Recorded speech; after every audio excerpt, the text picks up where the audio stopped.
কি ব্যাপার রাজামশাই, আপনি এখন এখানে? আপনাকে খুব চিন্তিত দেখাচ্ছে। মন্ত্রী, আসলে রাজকুমারীদের নিয়ে আমি বড়ই চিন্তিত। সে কি রাজামশাই, কি হয়েছে আমায় যদি বলেন। হ্যাঁ, মানে তুমি তো আমার কন্যাদের জানোই যে ওরা কিভাবে মানুষ হয়েছে। আমি আমার 4 মেয়েকে 4 রকম বিদ্যায় পারদর্শী করে তুলেছি। আমার বড় মেয়ে উর্মি ও মেজ মেয়ে শর্মিকে আমি পড়াশোনার পাশাপাশি ধনুর্বিদ্যায় পারদর্শী করে তুলেছি। তাদের হারানো কারোর পক্ষে সম্ভব নয়। তারা অজেয়। তাদের এক অদ্ভুত গুণের কথা তারা আমায় জানিয়েছে, যে মুহূর্তে তারা তীর ছোড়ে সেই তীর পুনরায় নিশানা ছুঁয়ে আবার তাদের হাতে ফিরে আসে। এ তো বড়ই আশ্চর্য গুণ। হ্যাঁ মন্ত্রী, আর ওদিকে আমার কন্যা দিশা, আমার সেজ মেয়ে রাজকুমারী দিশা অঙ্কন বিদ্যায় পারদর্শী। তার আঁকা ছবি যেন কথা বলে, জীবন্ত হয়ে ওঠে। আমার মেয়ে বলে বলছি না, অদ্ভুত এক প্রতিভা তার মধ্যে। আর আমার ছোট মেয়ে নাচে এতই পারদর্শী, তার নাচ যারা দেখে তারা প্রত্যেকেই নাচ দেখতে দেখতে জড়ভরত হয়ে যায়। এতই মধুর সেই নাচ। কিন্তু বুঝলে মন্ত্রী, আমি কোনোদিন জ্ঞান হারাইনি। এসব তো ভারী আনন্দের কথা রাজামশাই, কিন্তু এতে সমস্যাটা কোথায়? আসলে সমস্যা হলো মন্ত্রী, আমি আমার কন্যাদের বিবাহ দিতে চাই, কিন্তু আমার কন্যারা বিবাহ করতে রাজি নয়। কিন্তু কেন মহারাজ? এই প্রশ্নের উত্তর তুমি বরং ওদের মুখ থেকেই শুনে নিও। আমি ওদের কাল সকালে ডেকে পাঠাচ্ছি। আমি আর ওদের বুঝিয়ে পারছি না। তোমার সামনেই কাল কথা বলবো, তুমি ওদের বক্তব্য শুনো। যথাজ্ঞা মহারাজ। তুমি আমাদের ডেকেছো বাবা? হ্যাঁ মা, এসো। কি হয়েছে বাবা? আসলে তোমাদের সাথে কিছু কথা আছে। বলো বাবা, কি বলবে? মা, মন্ত্রীমশাই তোমাদের থেকে কিছু জানতে চান। কি জানতে চান মন্ত্রী মশাই, বলুন। রাজামশাই বলছিলেন যে তোমরা কেউ নাকি বিবাহ করতে চাইছো না, কিন্তু তোমরা এটা কেন করছো? আসলে মন্ত্রী মশাই, আমরা যে বিয়ে করতে চাইছি না তা কিন্তু নয়। আসলে কিন্তু কি মা? আসলে আমরা প্রত্যেকে কিছু না কিছু অদ্ভুত বিদ্যায় পারদর্শী।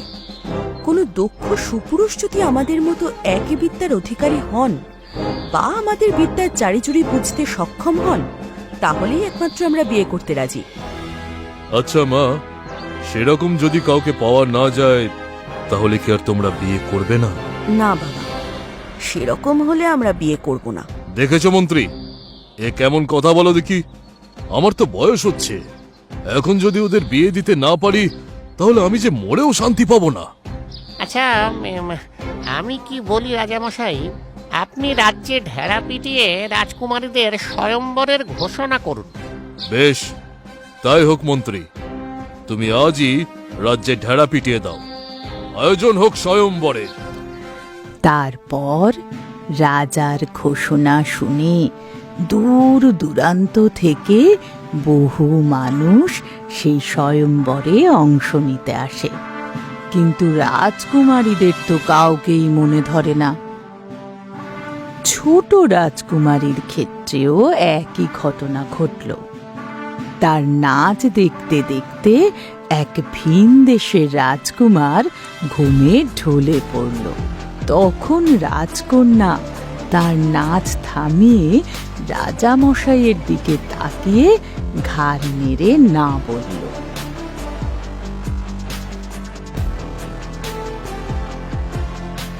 রাজকুমারী দিশার আঁকা দেখে স্বয়ম্বরে অংশ নেওয়া যুবকের চোখ কেঁপে ওঠে। রাজকুমারী দিশাও একইভাবে সেই রাজকুমারকে প্রত্যাখ্যান করেন। একদিন রাজামশাই রাজসভায় তার 4 কন্যা ও বাকি সভাসদদের নিয়ে নানান আলোচনায় ব্যস্ত। ঠিক সেই সময়ে সেখানে প্রবেশ করে 4 জন যুবক। নমস্কার রাজামশাই। বলো যুবক, তোমরা কারা? মহারাজ, আমরা আপনার পাশের রাজ্য সুতিনগর থেকে এসেছি। আমি রাজপুত্র অজয় ও মন্ত্রীপুত্র অরুণ, আর ওই যে ও মহারাজ, আমি সেনাপতিপুত্র নিশান। আর আমি হলাম সতীনগরের ছোট রাজপুত্র বিজয়। মহারাজ, আমরা আপনার 4 কন্যাকে বিবাহের প্রস্তাব নিয়ে এখানে এসেছি। বাহ বাহ, বেশ বেশ, খুব ভালো। কিন্তু তোমরা জানো তো বিবাহের জন্য কি শর্ত রাখা আছে? হ্যাঁ মহারাজ, আমরা জানি। তবে মহারাজ, আমাদের কিছু শর্ত আছে। কি শর্ত যুবক? আমরা আমাদের বিদ্যা আপনাদের সামনে প্রদর্শন করব, সেই মতো আপনার কন্যারাও তাদের বিদ্যা আমাদের সামনে প্রদর্শন করবে। কিন্তু আমরা সেই বিদ্যার কৌশল যদি ধরে ফেলতে পারি, তাহলে কিন্তু আর তারা এই সমস্ত বিদ্যার প্রয়োগ কোনো দিন করতে পারবে না। ঠিক আছে যুবক, তাই হবে। আমি রাজি তোমাদের শর্তে। ঠিক আছে রাজামশাই, আমরা কাল সকাল থেকে এই কাজ শুরু করব। বেশ, তবে তাই হোক। নাও যুবক, প্রথমে তোমাদের অস্ত্রবিদ্যা প্রদর্শন করো। আচ্ছা রাজামশাই, তাই হোক। এই কথা বলে দুজনেই একে একে তাদের নিজেদের অস্ত্রবিদ্যা প্রদর্শন করে, আর একবারেই তারা লক্ষ্য ভেদ করতে সক্ষম হন। রাজামশাই, এবার আপনার কন্যাদের পালা বিদ্যা প্রদর্শনের। নাও মা, এবার তোমরা শুরু করো। হ্যাঁ বাবা, কিন্তু আমাদের একটা শর্ত আছে। আমি যখন বিদ্যা প্রদর্শন করব তখন শর্মী দেখবে না, আর শর্মী যখন বিদ্যা প্রদর্শন করবে তখন আমি থাকব না। বেশ, তবে তাই হোক। যেমন বলা তেমন কাজ। রাজকুমারী শর্মী ওই স্থান থেকে সরে গিয়ে উর্মি যে গাছ লক্ষ্য করে তীর ছুঁড়বে সেই গাছের দিকে গিয়ে দাঁড়ায়। উর্মি মন্ত্র বলে, যেই না তীরটা ছুঁড়তে যাবে অমনি হঠাৎ নিশানায় থাকা গাছের গায়ে তীর বেঁধার শব্দে সকলে তো চমকে ওঠে। সবাই অবাক হয়ে দেখে যে লক্ষ্যভেদ হয়ে গেছে। এ কি করে সম্ভব? আপনি তো এখনো তীর ছোড়েননি, তাহলে লক্ষ্যে তীর লাগলো কি করে? এটাই তো আমাদের বিদ্যার বৈশিষ্ট্য। শুধুমাত্র মন্ত্র বলেই আমরা এক তীর থেকে অন্য তীর তৈরি করে লক্ষ্যভেদ করতে পারি। তা কি করে সম্ভব? অবশ্যই সম্ভব। আপনাদের কারো কি এই বিদ্যা জানা আছে? না, এই বিদ্যা আমাদের জানা নেই। তাহলে আপনারা এই বিদ্যার কৌশল জানার চেষ্টা করুন, নইলে আসতে পারেন। ঠিক আছে, আগামীকাল আমরা রাজকুমারী শর্মীর বিদ্যার প্রদর্শনী একবার দেখতে চাই, তারপর না হয় আমরা সিদ্ধান্ত নেব। আচ্ছা ঠিক আছে, তোমাদের এইটুকু সময় আমি দিলাম। এরপর সেই দিন বিকেলে নাচের ঘরে মিলিত হলেন মন্ত্রীপুত্র অরুণ, রাজকন্যা পায়েল, রাজা এবং মন্ত্রী। নাও রাজকন্যা, তুমি তোমার নৃত্য প্রদর্শন করো। হ্যাঁ বাবা, নিশ্চয়। আপনারা সবাই আসন গ্রহণ করুন। এরপর রাজকুমারী পায়েল নৃত্য আরম্ভ করলেন। ক্রমেই সকলে মুগ্ধ হয়ে সেই নাচ দেখতে থাকল।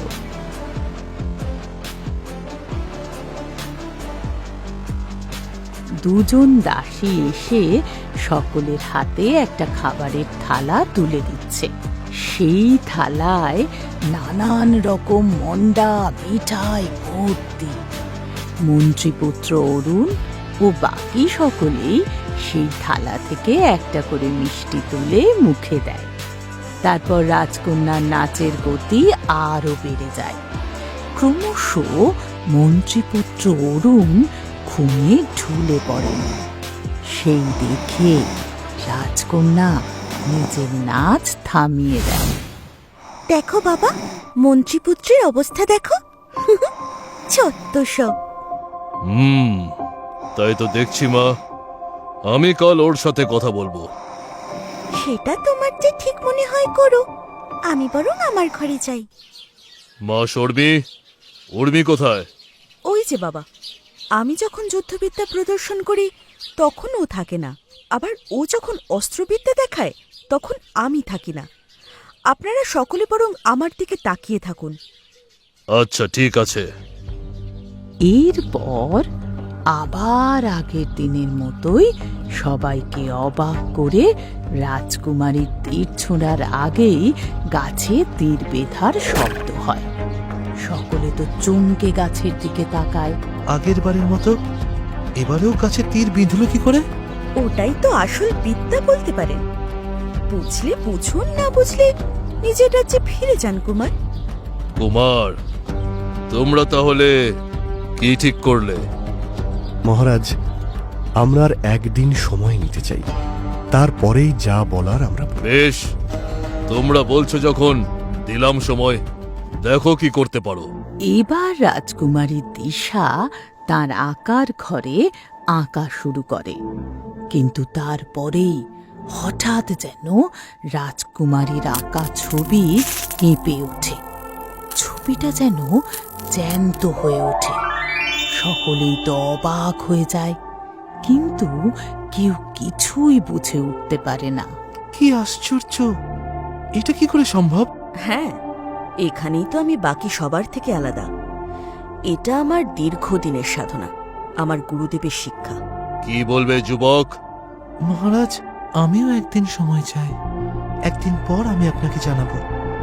বেশ, তাই হোক। এগুলো কি ধরনের আশ্চর্য গুণ বলো তো? আমার মাথায় তো কিছুই ঢুকছে না। কেউ তীর না মারলেও তীর বিঁধে যায় নিশানায়, কারুর নাচ দেখলে ঘুমিয়ে পড়ে সবাই, কারুর আবার আঁকা কেঁপে ওঠে। কি হচ্ছে এগুলো? বন্ধু, আমি কিন্তু ভাবছি অন্য কথা। কি কথা ভাবছো বন্ধু? আচ্ছা, যখন রাজকুমারী উর্মি আর শর্মী তীর ছোড়বার প্রস্তুতি নিচ্ছিল, তখন কি কেউ একবারও ওই গাছটার দিকে লক্ষ্য করেছিলে? মানে কি বলতে চাইছো? না, মানে কেউ কি লক্ষ্য করেছিলে হঠাৎ কিভাবে তীরটা গাছে লাগলো? আর এটা ছাড়াও রহস্যটা দানা বাঁধছে অন্য জায়গায়। কোন জায়গায়? এক রাজকুমারী তীর ছোড়ার সময় অন্যজন যায় কোথায়? তোমরা কি কেউ সেটা দেখেছ? না, তা আমরা কেউ দেখিনি। আমার মন বলছে ওখানে কিছু কৌশল লুকিয়ে আছে, নইলে দুজন একসাথে এক জায়গায় থাকে না কেন? তাহলে রাজকুমারী দিশার আকার ঘটনা, সেটাকে কি বলবে? সেটা আমি এখনই বলতে পারবো না, তবে বুঝে ঠিক যাবই। চলো বন্ধুরা, এখন শুয়ে পড়া যাক। কাল সকালে আমরা প্রথমেই বাগানে যাব রাজকুমারীদের তীর ছোড়ার অভ্যাস দেখতে, তবে আড়াল থেকে, আমাদের যেন তারা দেখতে না পায়। খুব সাবধান। ঠিক আছে, তাই হবে। এখন তবে শুয়ে পড়ো সকলে। দেখলি শর্মী, কিভাবে ওদের বোকা বানালাম? হ্যাঁ রে, এতদিন ধরে তো এভাবেই কৌশলে সকলকে বোকা বানিয়ে রেখেছি আমরা। আমরা যে আড়াল থেকে একে অপরকে সাহায্য করি, তা ওরা কোনোদিনও ধরতে পারবে না।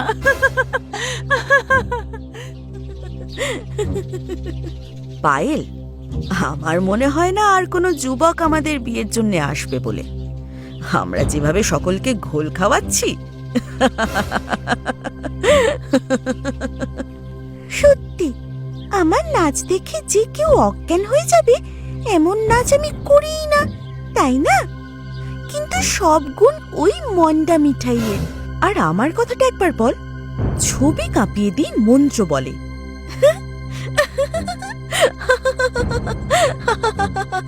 ভাবা যায় সবই আমার গুরুর দেয়া মন্ত্রপুত জলের খেলা, যা কোনোদিনও কেউ জানতে পারবে না।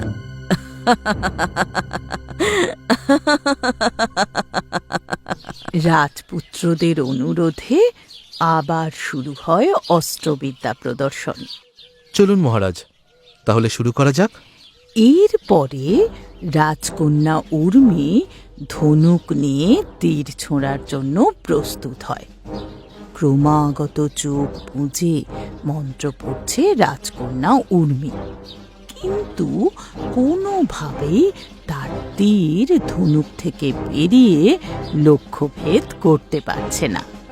রাজকন্যা উর্মি ও শর্মির বিবাহ আমি তোমাদের সাথেই দেব। মা পায়েল, এবার তুমি তোমার নৃত্য শুরু করো মা। যথাক আজ্ঞা। রাজকুমারী পায়েলের নৃত্য যখন সকলে মুগ্ধ হয়ে দেখছে, ঠিক এমন সময়ে দাসীরা রাজকীয়ভাবে থালায় মন্ডা মিঠাই সাজিয়ে নিয়ে ঘরে প্রবেশ করল।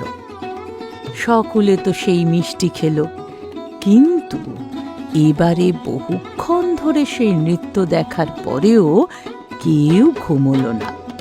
শেষে রাজকুমারী পায়েল নিজেই ক্লান্ত হয়ে মাটিতে বসে পড়ল। কি হলো রাজকুমারী? আজ তোমার সেই প্রতিভা কোথায় গেল? সত্যিই তো মা, আজ কেউ তোমার নাচ দেখে ঘুমোলো না কেন? না মানে বাবা, আমিও তো কিছুই বুঝতে পারছি না। গোটা ঘটনাটা এবার আমি আপনাকে খুলে বলি মহারাজ। আসলে রাজকুমারীর নাচ দেখার সময়ে দাসীরা আমাদের যে মন্ডা মিঠাইগুলো খেতে দেয়, সেগুলোতে ঘুমের ওষুধ মেশানো থাকে।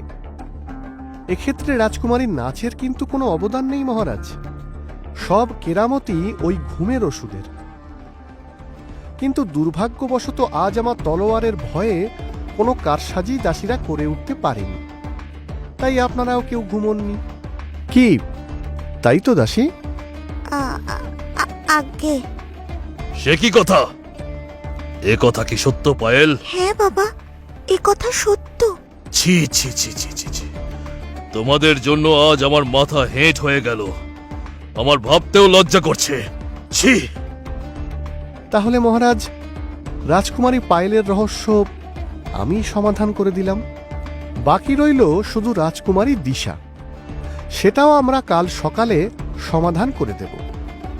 কথা দিলাম মহারাজ। বেশ, আমি অপেক্ষা করব। শুরু করুন রাজকন্যা, আমরা আপনার আঁকা দেখার জন্য এসেছি। হ্যাঁ মা, শুরু করো তুমি।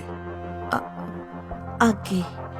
দিশা আঁকা শেষ করে তার পাশে রাখা একটা জলের বাটিতে যেই না হাত দিতে যাবে, অমনি সেনাপতি পুত্র নিশান তাকে বাঁধা দেয়। না রাজকন্যা, না, আর যাই হয়ে যাক, আপনি এই জলে হাত দিতে পারবেন না।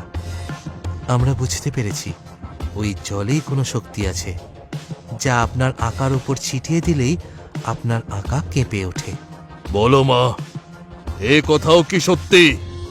হ্যাঁ বাবা, সত্যি। আমার গুরুর দেওয়া এই মন্ত্রপুত জল যা ছেটালেই যে কোনো ছবি কেঁপে উঠবে। যুবক, তোমরা সকলে মিলে আমার মেয়েদের সব কৌশল ধরে ফেলেছ। তোমরা তোমাদের কথা রেখেছ, এবার আমার কথা রাখার পালা। তাহলে কন্যারা, তোমাদের দেওয়া শর্তানুযায়ী এই 4 সুপুরুষ যুবককেই তোমাদের বিবাহ করতে হবে। কিন্তু আমার যেন মনে হচ্ছে তোমরা এতে খুশি নও। মা, তোমরা বলেছিলে যারা তোমাদের কৌশল ধরতে পারবে তাদের তোমরা বিবাহ করবে, তাহলে এত মন খারাপ কেন তোমাদের?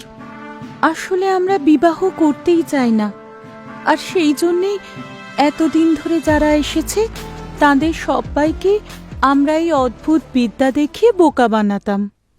কিন্তু কেন মা?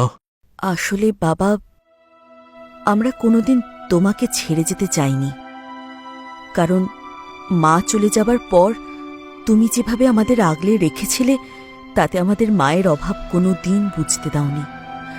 আজ তোমার বুড়ো বয়সে যখন তোমার আমাদের দরকার, তখন তোমাকে একা করে যাই কিভাবে বলো তো?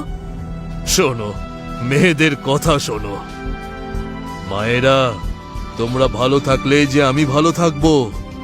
তোমরা সকলে বিবাহ করে সুখে শান্তিতে ঘর করছো, এর থেকে পরম শান্তির আমার কাছে আর যে কিছুই নেই মা। কিন্তু বাবা। আর কোনো কিন্তু নয় মা। মন্ত্রী, এই সপ্তাহে 4 জন সুপাত্রের সাথে আমার 4 কন্যার বিবাহের ব্যবস্থা করো। যথা আজ্ঞা মহারাজ। জয়